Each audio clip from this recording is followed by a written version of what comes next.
So let's talk about an idea you've probably filed away as ancient history, the non-aligned movement. It was a huge deal back in the Cold War, but then it kind of faded from view.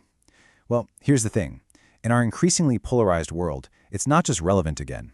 It might be one of the most important stories unfolding right now. Let's dig in. And that really gets to the heart of it, right? Could an idea born in the 1960s, a direct response to a world split between the US and the Soviet Union, actually be the blueprint for the future of global power? It sounds a little crazy, I know. But the facts are, well, they're pretty incredible. Okay, so first, let's do a quick rewind. To really get why this movement could be so powerful today, we've got to understand what it was, and frankly, where it fell short the first time around. So the original non-aligned movement, or NAM, kicked off in 1961. The best way to think of it is as a third way. You had all these nations, many of them just gaining independence, like India and Indonesia, and they looked at the two big superpowers and said, no thanks. They wanted to carve out their own path, refusing to be just another chess piece for Washington or Moscow. But, and this is a big but, there was a fundamental flaw. Politically, they were screaming for independence, but economically? The reality on the ground was that a lot of them were still deeply dependent on aid and trade from the very superpowers they were trying to avoid. It was a noble idea for sure, but it never quite had the muscle to become a true global force.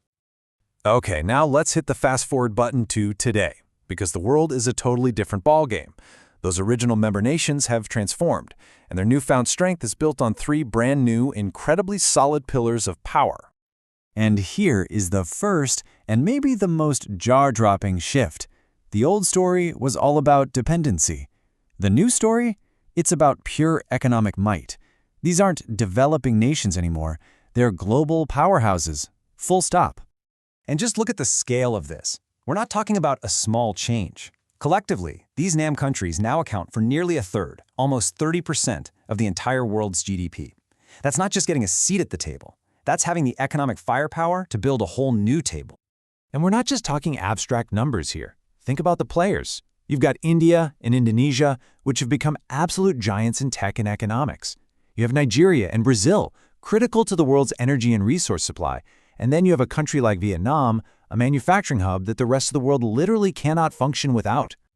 Okay, pillar under 2, technology and military capability. This is another area where the script has been completely flipped. It's not about trying to catch up anymore. In so many critical fields, these nations are now the ones leading the charge.